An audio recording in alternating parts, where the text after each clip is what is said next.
La Sécu, qu'est-ce que c'est ?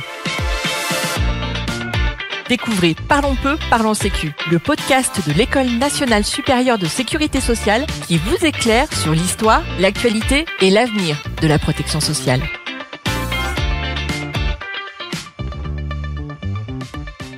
Nous nous retrouvons pour un nouvel épisode de notre série spéciale consacrée aux 80 ans de la sécurité sociale. Aujourd'hui, nous allons explorer un sujet qui peut paraître un peu technique au premier abord, l'informatisation de la sécurité sociale. Pour en parler, nous avons le plaisir de recevoir pour la première fois François Yebel, qui est aujourd'hui directeur de l'URSSAF Languedoc-Roussillon, après avoir exercé de nombreuses fonctions à la sécurité sociale. François Yebel, bonjour. Bonjour. Vous avez aussi beaucoup contribué à l'enseignement de la sécurité sociale à l'EN3S, comme dans le monde universitaire. Pouvez-vous nous expliquer simplement en quoi ce sujet de l'informatique à la sécurité sociale est-il intéressant ? L'histoire de l'informatique à la Sécu, c'est celle d'un scénario heureux. Heureux parce qu'il permet de changer la nature du service rendu aux Français, tout en rendant moins pénible le travail dans nos organisations. Et je la trouve intéressante, car, vous le verrez, elle est pleine de vie, et elle explique également beaucoup de choses. Comme tout mouvement historique, cette histoire est faite d'accélération. Je vais en citer 3, qui ont représenté autant de sauts, à la fois dans la technique et le changement dans nos vies. Et j'y reviendrai avec des exemples concrets. Première rupture, avec 2 évolutions de même génération qui ont façonné le service. La carte à puce et les télécommunications, qui permettent d'apporter des services en temps réel, là où nous étions, jusque dans les années 80, sur des échanges extrêmement désynchronisés, et j'y reviendrai, très compliqués. La deuxième accélération, la deuxième rupture, c'est avec le web, et la fin des années 90, et puis surtout les années 2000.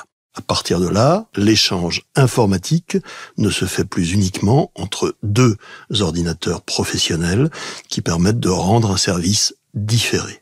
Le web, c'est l'entrée du client final, de l'utilisateur, dans le service dont il devient lui-même l'acteur. Et puis la troisième rupture, c'est celle que nous amorçons avec l'intelligence artificielle, générative. Et au moment où nous vivons cette accélération, il est important de la situer dans une perspective historique, en considérant ce qui fait nos réussites, et parfois également nos échecs. Je veux souligner aussi qu'il y a une chose qui a profondément changé dans notre rapport à l'informatique. Jusque dans les années 2000, elle était quelque part une contrainte.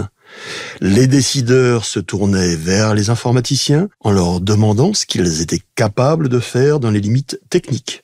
Les informaticiens, c'était quelque part les sachants et qui fixaient un petit peu la règle du jeu.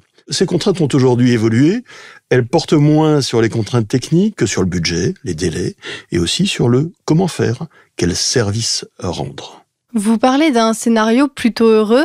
Cela veut dire qu'il aurait pu y avoir quand même un scénario du pire ? Oui. Même si de nombreuses organisations, services publics, mais aussi dans le monde privé du service, ont toutes suivi une évolution analogue, d'autres n'ont pas su prendre les bons virages. Et je vais prendre 2 exemples connus. Celui de l'informatique hospitalière, qui reste morcelé, ce qui est générateur de coûts, mais qui réduit aussi les capacités globales d'échange d'informations entre les hôpitaux, comme avec les autres acteurs de la santé et de l'assurance maladie, ce qui nuit énormément au service. Autre exemple que je rencontre dans ma vie de directeur d'URSSAF, celui de la gestion informatique des collectivités locales. Par exemple, pour la paye de leurs collaborateurs, qui est complètement atomisée entre 35 prestataires de services. Alors, si la sécurité sociale a su prendre les bons virages, c'est, et j'en suis certain, parce que, à différents niveaux, de la direction de la sécurité sociale, des caisses nationales, la conviction s'est forgée que la conception d'une informatique unifiée était le moyen de satisfaire à la fois la qualité du service et l'égalité devant le service public. Alors, là aussi, il faut le dire, cette conviction s'est heurtée, comme pour l'hôpital, à des résistances. Des résistances de caisse, de leurs directeurs, de leur conseil d'administration, au nom de l'autonomie de gestion. Mais en fait, également pour des raisons de lutte pour le pouvoir, car l'informatique a bien été comprise, à juste titre, comme un réel enjeu. Et personnellement, j'ai assisté à ces combats, qui étaient quand même des combats d'arrière-garde. Et les enjeux de pouvoir étaient aussi parfois des conflits de personnes, ce qui, avec le recul également, leur donne un caractère un peu dérisoire. À leur décharge, et je veux le souligner, les tout débuts de l'informatique, de 45 jusqu'aux années 70, avaient été l'œuvre et l'initiative des caisses qui s'étaient souvent regroupées, fédérées dans des centres de traitement de l'information, dont la création avait été codifiée par un texte, le décret, je le cite, du 12 mai 1960.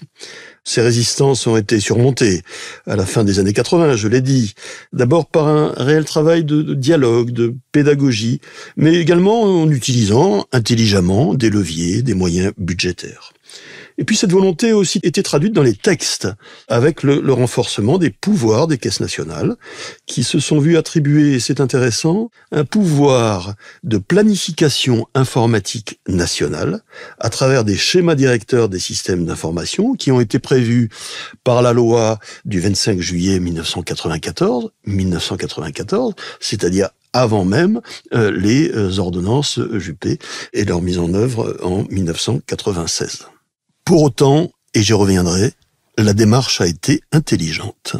Elle s'est pas limitée à planifier, à décider nationalement. Elle s'est appuyée sur les réseaux de caisses en leur laissant et en encourageant des moyens de proposition, mais aussi réalisation, en s'appuyant en somme sur des initiatives locales. Vous avez dit en introduction que le service a été changé, voire transformé par les assurés depuis la création de la sécurité sociale. Mais qu'entendez-vous par là ? Fondamentalement, la sécurité sociale de 1945 consiste en la réparation monétaire de la réalisation de risques sociaux.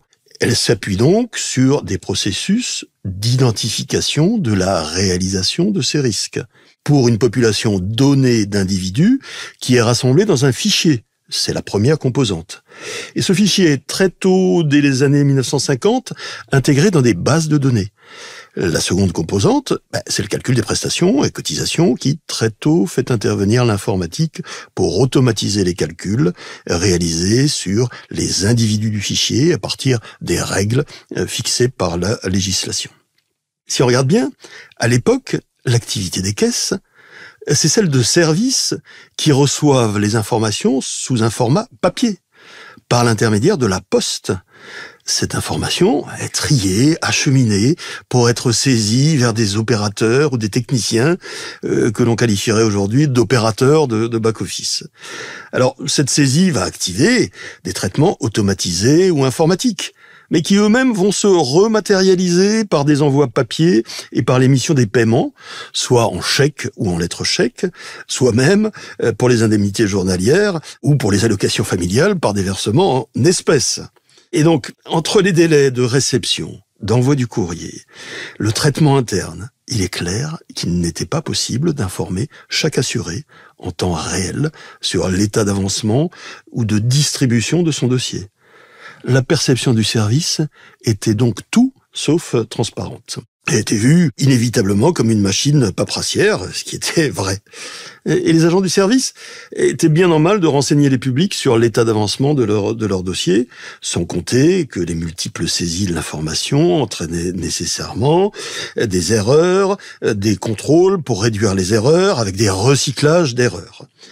Bref, la Sécu, c'était une grande usine qui recevait du papier, qui traitait et transformait l'information, la restituait toujours sous un format papier.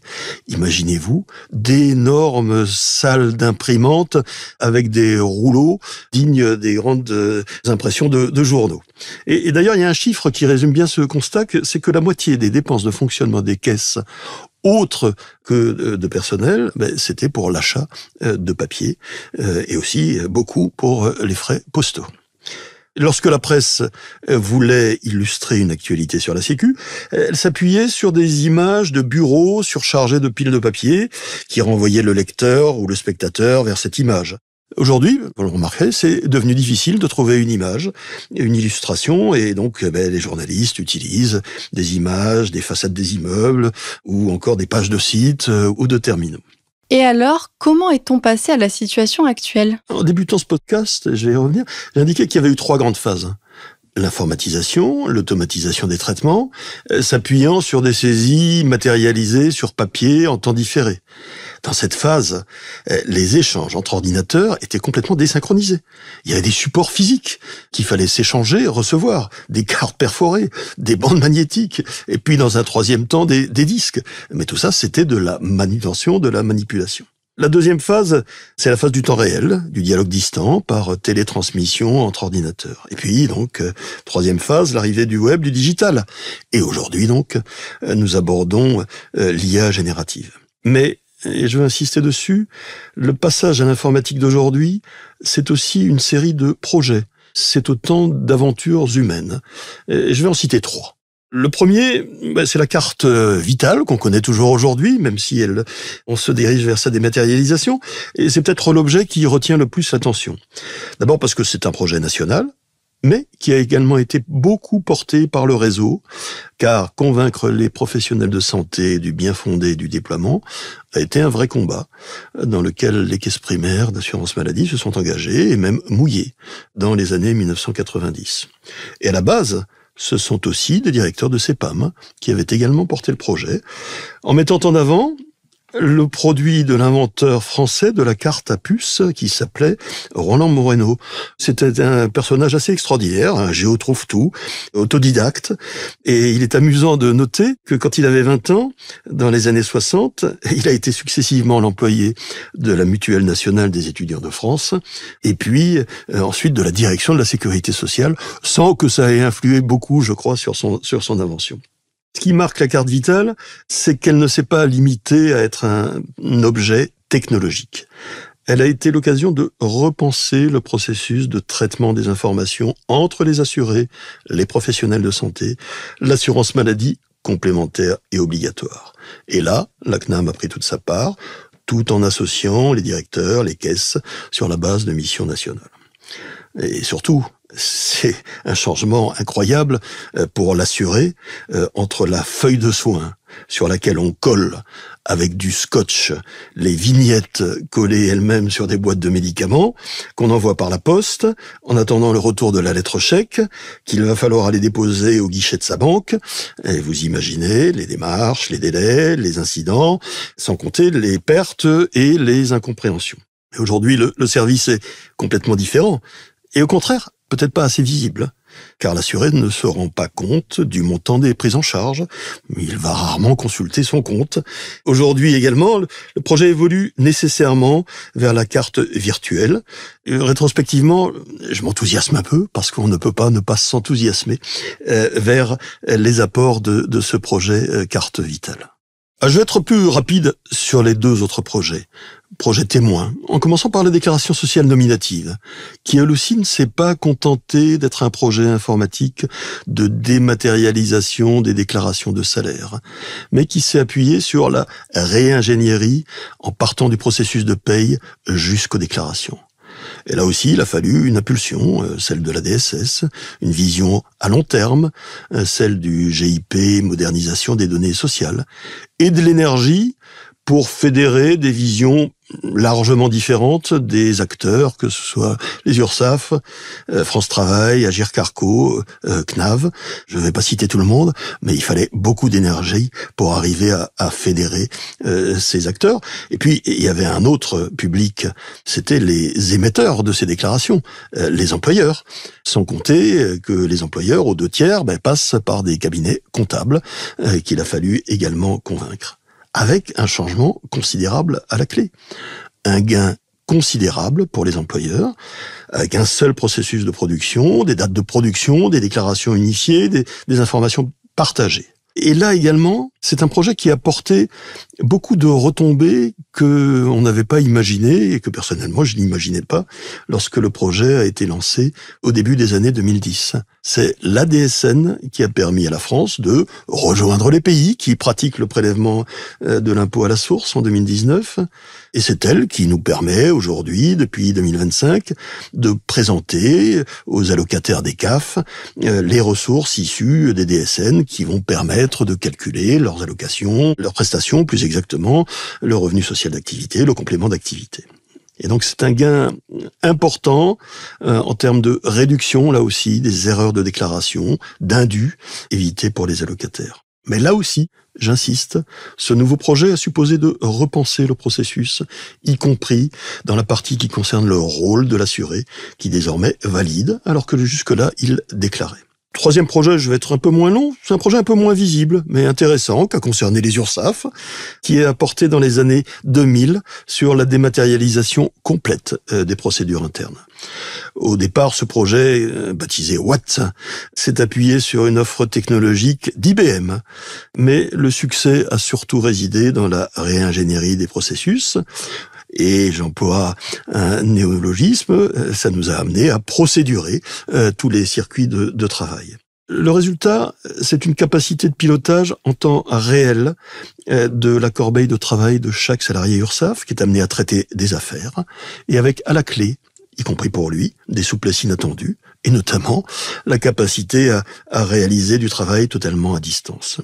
Cette possibilité, là aussi je l'ai vécue, elle n'était pas dans les attendus, dans le cahier des charges de départ. Mais c'est un bénéfice indirect tout à fait bienvenu. Et pour la petite histoire, pour ce qui concerne la dépendance technologique vis-à-vis d'IBM, les URSSAF en sont sortis en moins de 10 ans, en développant le nouveau moteur de gestion des affaires. Et quel bilan global peut-on tirer sur le long terme ? Il est positif, nettement. D'abord en termes de gain global.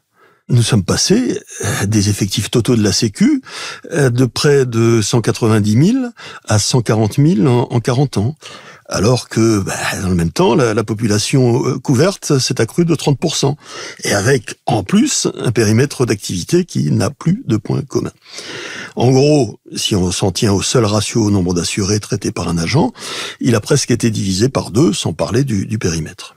En termes qualitatifs également, on s'en rend pas compte aujourd'hui. Les emplois sans valeur ajoutée ont été supprimés. Il y avait tous les emplois d'ouverture, d'acheminement du courrier.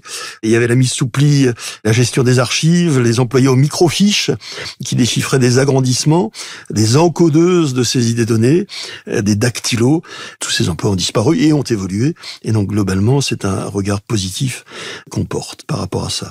Et puis surtout, pour le service aux assurés, même si rien n'est jamais parfait, c'est la visibilité. C'est la capacité à intervenir, à comprendre sa propre situation, qui change la vie, en plus d'une formidable réduction des délais de réponse et des capacités accrues des caisses à répondre aux questions. Et dans cela, il y a un autre bénéfice que je veux souligner, qui est important pour la suite des opérations et pour le déploiement de l'intelligence artificielle.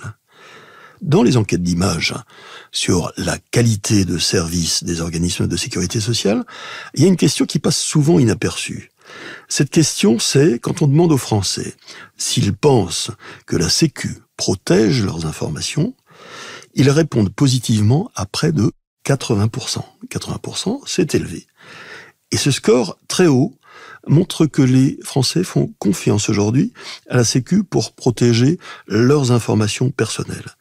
Et donc ce résultat doit nous guider pour un déploiement résolu, mais aussi précautionneux de l'intelligence artificielle. Un dernier mot pour conclure cet épisode ? Puisqu'on parle d'intelligence, je vais oser une référence, une citation qu'on prête notamment à Aristote, qui dit « L'homme pense parce qu'il a des mains ». L'informatique, c'est à la fois le cerveau, les mains de la sécurité sociale, celles qui lui permettent la réalisation du service, et le dialogue plutôt fécond entre ces deux dimensions, technique d'une part, service de l'autre, qui intègre également une troisième dimension humaine de travail, est passionnant à suivre et à voir évoluer dans le temps. Et si je peux me permettre, je vous donne rendez-vous dans quelques années pour suivre cette série et l'apport de l'intelligence artificielle. Rendez-vous très bientôt pour un nouvel épisode de notre série spéciale consacrée aux 80 ans de la sécurité sociale. Vous venez d'écouter Parlons peu, parlons sécu, un podcast de l'EN3S, l'École nationale supérieure de sécurité sociale. Retrouvez prochainement un nouvel épisode pour décrypter ensemble les enjeux de la protection sociale.